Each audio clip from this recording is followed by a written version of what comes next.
ата анаға жиі айтылып тұру керек. Өйткені бұл оның анау жүрегіндегі давление, қан қысым, сахарларына дейін емдейді. Тек көңілі осындай болып жүрсе, оның ішіп жүрген дәрісі тез шипа болады. Егер оның көңілі бұлдан нәрседен алыс болса, дәрі созылмалы, емдемейді ол. Бұл дұрыс емдемейді. Баланың рөлі өте үлкен да. Міне осыны балаға үйрету керек. Сосын айтады, балаңа енді дос таңдауды үйретеміз. Бірінші Алла Тағаламен байланысың, екінші ата анамен байланысың, үшіншіден дос таңдайды ғой бала. Уаттаби' сабила мен анаба илайя. Маған қарай тәубешіл, маған қарай бойұсынып жүрген адамдарды ғана дос тұт. Соның жолына түс дейді. Неге?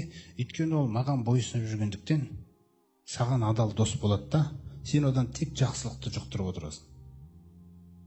Жақсылықты жұқтырып отқан кезде, ол жақсылық арқылы ата-анасына жаңа бала барып жақсылық жасайды. Жаман дос қандай? Мысалы ол келеді да, ата-анам кеше маған ұрысты дейді. Бой үстініп жүрген құл не деп айтады? Ата-анаңды ренжітіп қойғансың ғой дейді онда.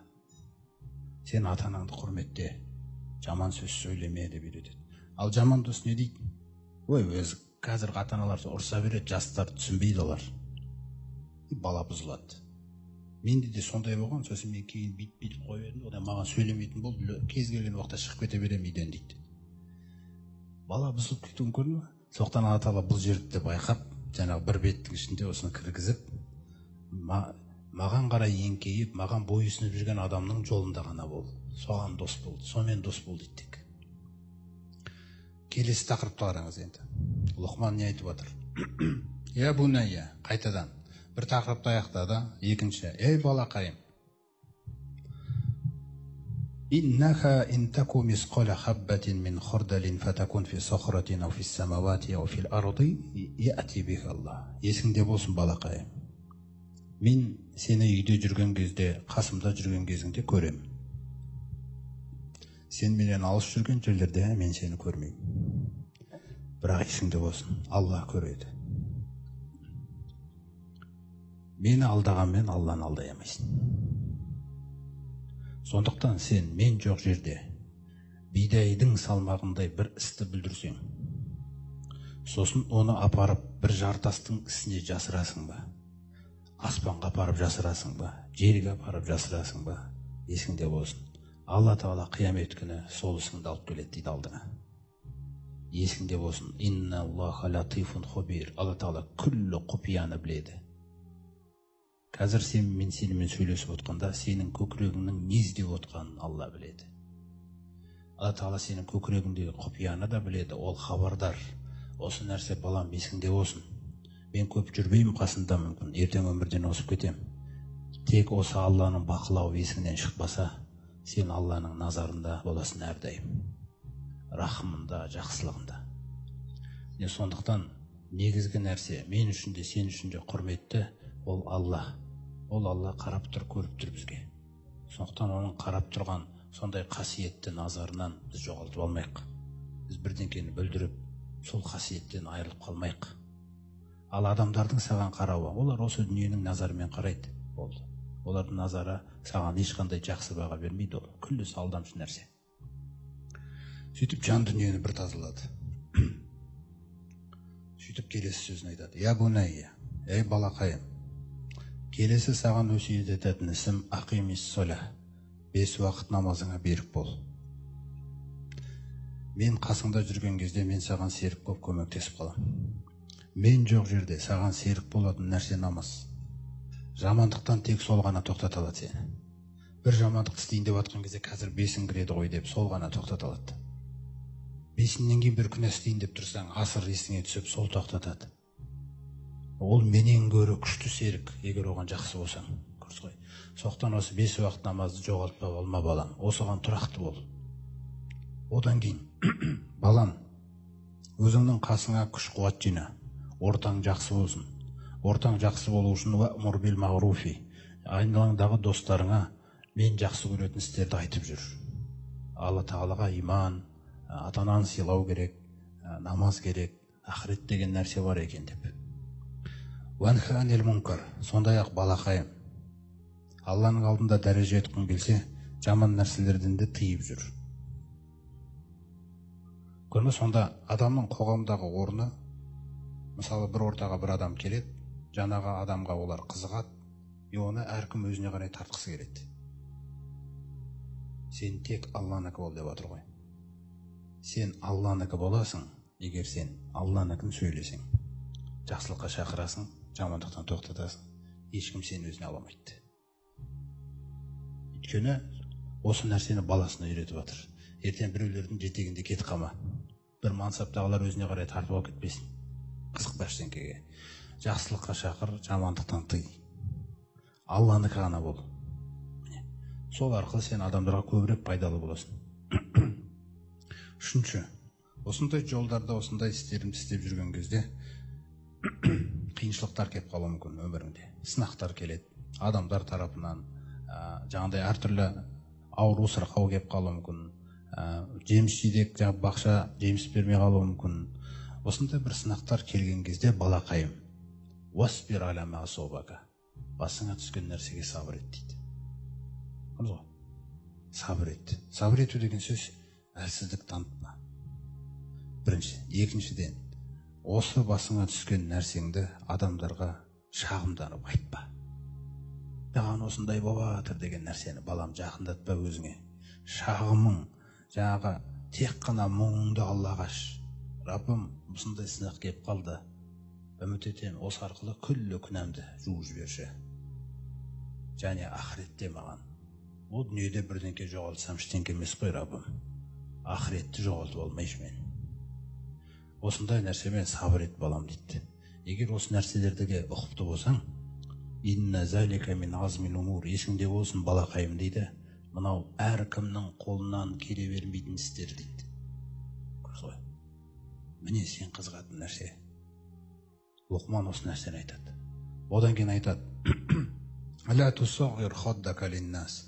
Адамдармен мәміле жасағанда сөйлескен кезіңде менмендік танытпа дейді адамдарға.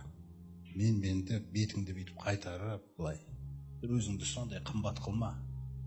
Саған біреудің қолы жетпей тұрғандай. Кімге керексің? Көрсіз ғой. Жаңағыдай бір адамдар болады. Алла тағала оған дүние береді, сосын ол үрлет. Жаңа бізде семіздікті қойғана көтереді дейміз ғой. Ол да үрлет. Бірақ адам үрлеген кезде, амандасатын кезде де қолын берсе берді, ол сенің қолыңды қыспайды да. Сен оныкін бүйтіп қысып, ұстап көресің. Егер берсе, осындай үрлеген адамдар бар. Алла тағаланың қасында түкке татымайды. Яти ражулун саминун яумал қияма. Қиямет күні сондай бір үрлеген бір адамды алып келеді дейді. Ла язину индаллахи бауда жанаха баудатин дейді. Алланың қасында да таразыға салады дейді оны. Жаңағы адамды. Сосын таразыға масаның қанатын салады екен Алла тағала. Сонда масаның қанаты тарс етіп таразыны басады екен. Сенде салмағы жоқ дейді. Масаның қанаты артық дейді сенен. Көрдіңіз ғой. Осы сияқты өмірмен аяқталуы мүмкін адам. Сондықтан лайк деген нәрселерге де қуана бермеу керек. Дизлайк деген нәрсе қайта формада ұстауға көмектесетін нәрсе. Өмірде. Соны сабыр етіңдер дейді. Адамдарға менсіп қарама, жердің бетінде жаңа бүйтіп тәкаппарланып жүрме. Алла тағала әрбір тәкаппар мақтаншақты жақсы көрмейді дейді. Сондай ақ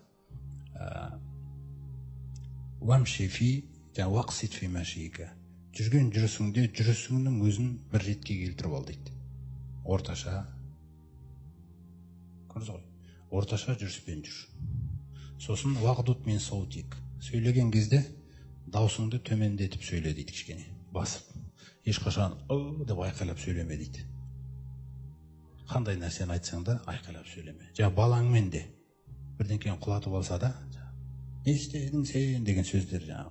Өйткені ол үйдің тыныштығын қашырады да шайтандар келеді. Мына жақта біз шақырып жатыр деп. Одан сайын құятты от қалмайды. Көрдіңіз ба? Сондықтан даусыңды бәсеңдет дейді. Егер даусыңды көтере беретін болсаң, онда мына нәрсені айтайын, мүмкін тоқтатарсың дейді. не дегенде инна анкарал асвати ла саутул хамир. Алланың қасындағы ең жек көрінішті жағымсыз дауыс дейді, ол есектің дауысы дейді. Егер даусыңды басуды үйренбесең, есек сөйлеп жатыр деп қабылдаймын деп тұруға тағала. Ақырып жатыр деген нәрсе. Сондықтан бұл Лұқманның жаңағы баласына берген тәрбиесі осындай, үлкен тәрбие да. Екіншіден жаңағы бала, Машһүр Жүсіп айтады, адам болам десең, өзіңді де балаңды да аяма дейді. Мысалы, оны енді тәрбиелеу керексің, Алла жолында. Мысалы, Мариямның өміріне қарайық. Мариям қыз. Мариямның анасы, әкесі қайтыс болып кетеді. Анасы жаңағы мысалы деп, ол кісі Алла Тағаламен мәміле жасаған кезде, бала сұраған кезде, ол да серт жасасқан. Ол қалай деген кезде, ва исқалат имраату Имрана Рабби инни назарту лака ма фи батни мухарраран. Раббым, егер сен маған бала берсең, мен оны тек көтерсем болды. Мен тек соны ана болып бір босансам, сосын мен оны босанғаннан кейін бірден мешіттің тәрбиесіне, Ақса мешіттің тәрбиесіне бере саламын дейді. Болды. Тек осы нәрсені сыйлаш дейді маған. Бір ұлды сыйласаң, сөйтіп аяғы ауыр болады. Сөйтіп қуанып Закария жаңағы келіп әйелімен соларға айтады, міне Алла қаласа бізде бір ұл болады дейді.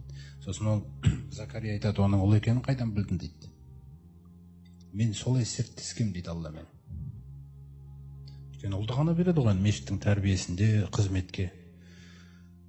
Сонымен фәләммә вадағат қалат Рабби инни вадағтуха унса. Сөйтіп ол оны босанған кезде, Раббым, мынау қыз ғой деп сертіне қиналып жатыр да. Сертім орындалмай қалатын болды ғой деп. Мынау қыз болып қалды ғой енді. Ол деп мен сертті мешітке берейін деп едім деген кезде, Алла Тағала аят түсіреді. Аллаху а'ламу бима вадағат. Алла біледі оның не босанғанын. Валайса закару кал унса. Әрине ер адам әйел адам секілді емес. Сонда жаңағы инни саммайтуха Мариям дейді. Мен оның атын Мариям деп қоямын. Ва уғизуха бика ва зурриятаха минаш шайтанир раджим. Сондай-ақ Мариямды да, одан кейінгі оның ұрпағын да қуылған шайтаннан өзіңе қарай сыйындырамын дейді. Сонда пайғамбарымыз саллаллаху алейхи ва саллям айтады, жердің бетінде дейді, егер де бір сәби болса, шайтан оны туған дүниеге келген кезде шымшымаған дейді. Әрбір бала дүниеге келгенде шымшып, қайда барасың менен деп шымшиды екен. Сонда тек қана Мариямды және Исаны шымши алмаған екен. Фатақаббалаха раббуха биқабулин хасанин. Сертті өзгерткен жоқ Алла Тағала.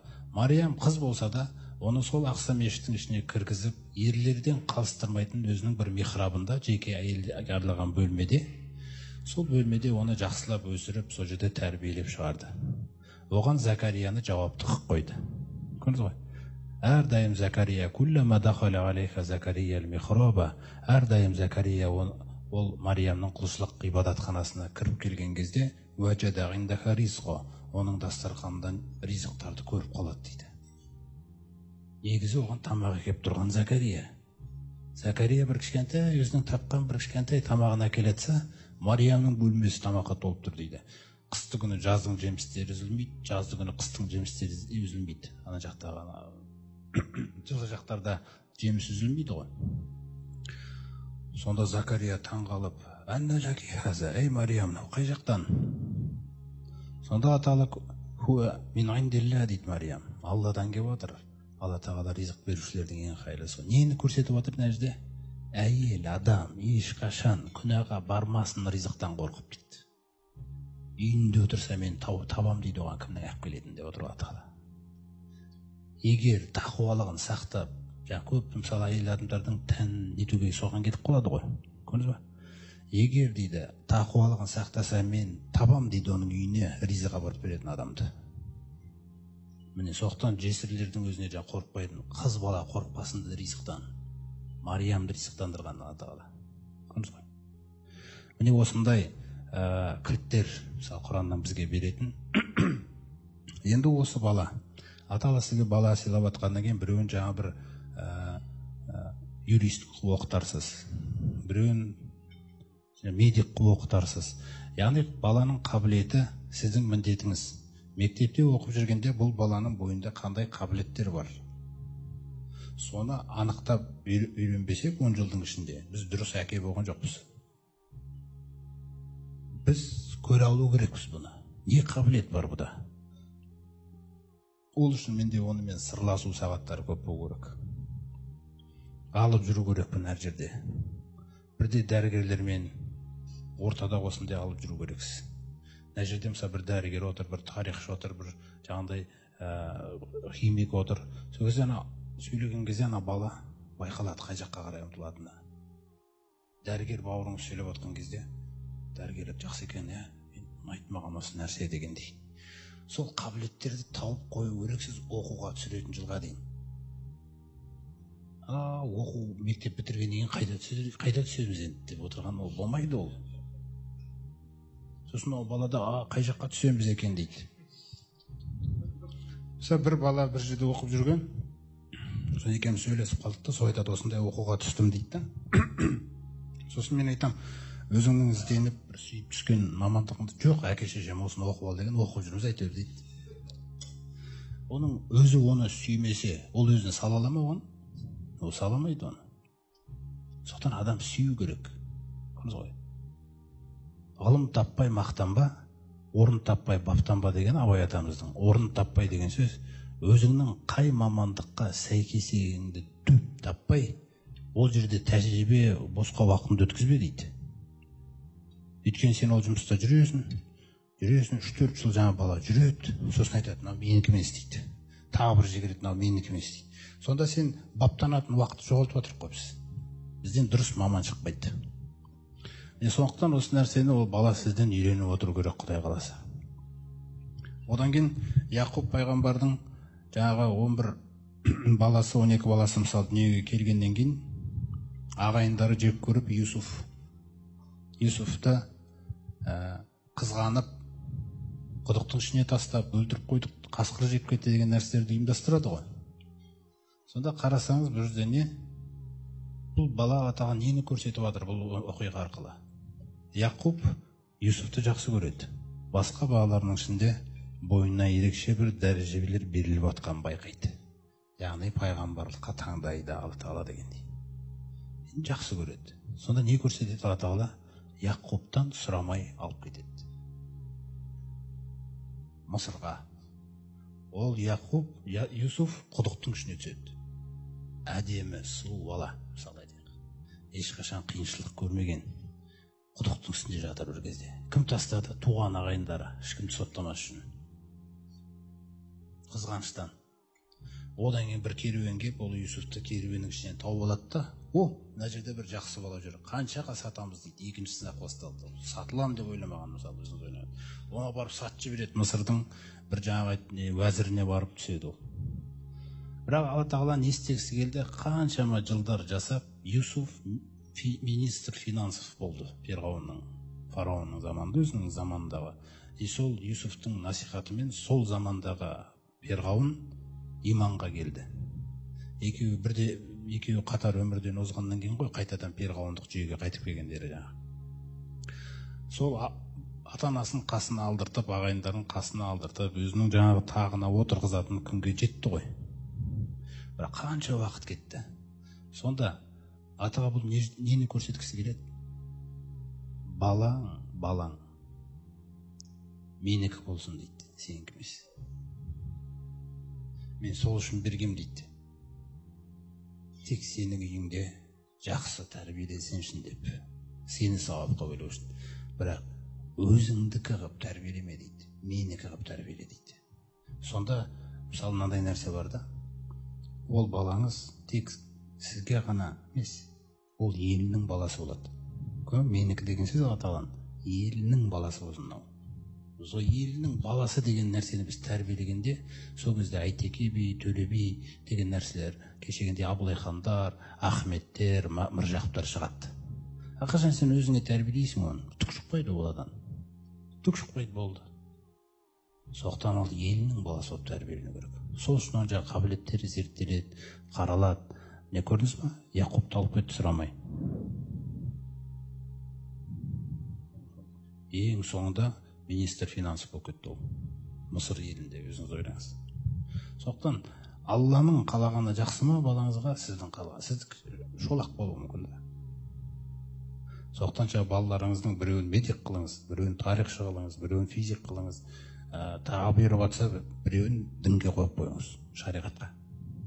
Шариғатта біреу Құран жаттасын, біреу хадис жаттасын, біреу де осындай деген нәрселер. Сөйтіп қоғамда күллі өмірдің салаларының мамандары осылы балалардың үйінде тәрбиеленіп жату керек. Бұл біз дүниеден озғанда мына қоғамға ие болып қалатын солар.